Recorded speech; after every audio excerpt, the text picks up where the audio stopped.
Christopher Roland Waddle, known as Chris Waddle, was born on December 14, 1960, in Felling, Tyne and Wear, England. Growing up in the northeast of England, Waddle's early life was steeped in the rich footballing culture of the region. From a young age, he showed a keen interest in football, often found playing the game with friends in local parks and streets. Waddle's journey in football began in the streets of Felling, where his natural talent and love for the game were evident. Despite the absence of formal training in his early years, his skillful play and remarkable dribbling ability caught the attention of local clubs.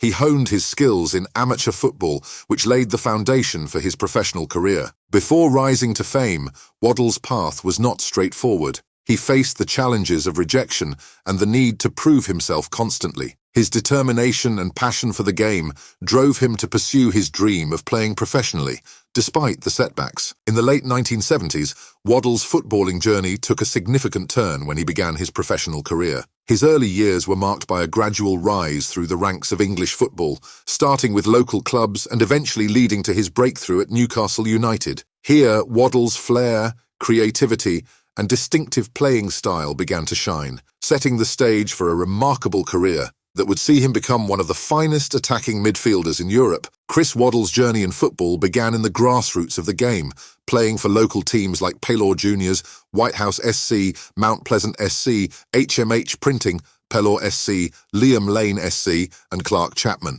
These early experiences in amateur football were crucial in shaping Waddle's development as a player, providing him with the foundational skills and understanding of the game. In 1978, Waddle took a significant step in his footballing career by joining Tow Town, marking his entry into a more structured and competitive level of the sport. His performances at Tow Town showcased his burgeoning talent, setting the stage for his move to professional football. Despite his obvious talent, Waddle's path to professional football was not without its challenges. While working in a seasoning factory, he faced rejection after unsuccessful trials with Sunderland and Coventry City. However, his persistence and dedication to the game paid off when, in July 1980, he joined Newcastle United for £1,000 at the age of 19. Making his second division debut for Newcastle United in a 1-0 home win over Shrewsbury Town on the 22nd of October 1980, Waddle quickly made his mark as an attacking midfielder.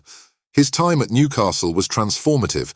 Playing alongside legends like Kevin Keegan and Peter Beardsley, Waddle developed into an effective and influential player. His contributions helped Newcastle win promotion to the First Division at the end of the 1983-84 season. One of Waddle's most memorable early performances came in the top flight against Queen's Park Rangers at Loftus Road on the 22nd of September 1984. In this match, Waddle scored an impressive first-half hat-trick, helping Newcastle to a 4-0 lead by half-time. Although the game eventually ended in a 5-5 draw, Waddle's performance was a standout, signalling his arrival as a formidable talent in English football and setting the tone for a distinguished career. After a successful stint at Newcastle United, where he scored 46 goals in 170 league games, Chris Waddle transferred to Tottenham Hotspur on the 1st of July 1985. The transfer fee of £590,000 was set by a tribunal. Waddle made an immediate impact at Spurs,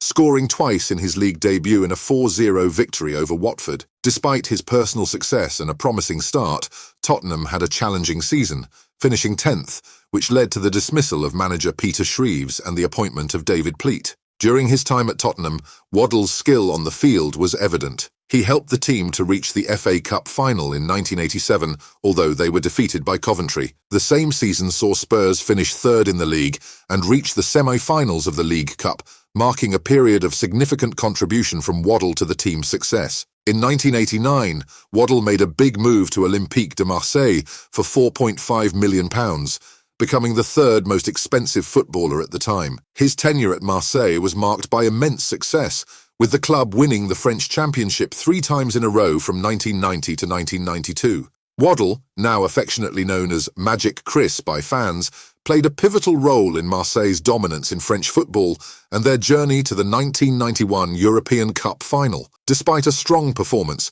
Marseille lost to Red Star Belgrade in a penalty shootout after a 0-0 draw in normal time. During his spell in France, Waddle played alongside Trevor Steven and was recognised for his exceptional skills, being named the second-best OM player of the century in 1998, during the club's centenary celebrations. His time in Marseille not only solidified his reputation as a world-class midfielder, but also endeared him to fans, leaving a lasting legacy in both English and French football. Chris Waddle returned to England in July 1992, joining Sheffield Wednesday for £1 million under the management of Trevor Francis. His impact was immediate and significant, helping the club reach both domestic cup finals in the 1992-93 season. Despite losing both finals to Arsenal, with Waddle scoring in the FA Cup final replay, his outstanding performances throughout the season earned him the Football Writers Association Footballer of the Year award in 1993. The 1993-94 season saw Waddle and Sheffield Wednesday reaching the League Cup semi-finals, only to be defeated by Manchester United. The following two seasons saw the team's performance dip, with bottom-half finishes in the league. A memorable moment of heartache for Waddle came in the 1995 FA Cup, when a penalty shootout defeat to Wolverhampton Wanderers saw him miss a crucial penalty, echoing past disappointments. The managerial shift at Sheffield Wednesday saw Trevor Francis replaced by David Pleat, Waddle's former manager at Tottenham, in 1995. Around this time, Kevin Keegan, managing Newcastle United, made a bid to reunite with Waddle, offering £500,000, but the bid was rejected as it fell short of the £1 million asking price. Waddle, then 35, also attracted interest from Celtic, Leeds United and Sunderland, but no transfer materialised. In the 1996-97 season, Waddle's career at Sheffield Wednesday came to an end. He was released after just 5 games, despite the team topping the Premier League at the time, and Waddle playing a mentoring role to rising star Richie Humphreys. His departure, influenced by limited playtime under manager David Pleat, marked the end of his era at Hillsborough, where he had played 109 games, scored 10 goals and provided numerous assists, showcasing his enduring skill and influence on the field. Chris Waddle's foray into management began and ended with his role at Burnley during the 1997-98 season. Taking on the challenge in the later stages of his football career, Waddle tried to translate his extensive playing experience into managerial success. Despite his footballing knowledge and understanding of the game, his tenure at Burnley was short-lived, marked by the team's struggle for consistent form under his guidance. As a manager, Waddle faced the complex transition from player to coach, navigating the different dynamics and pressures of football management.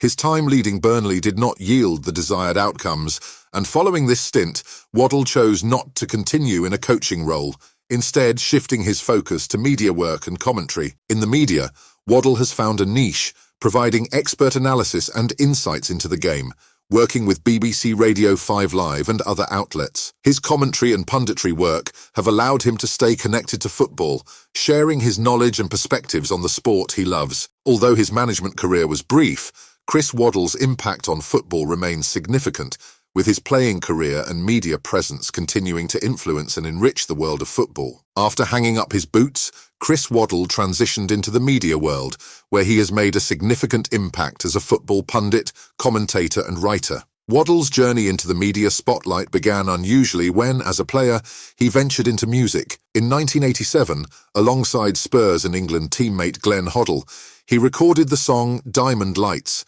which achieved a remarkable number 12 spot on the UK singles chart, leading to an appearance on the iconic Top of the Pops.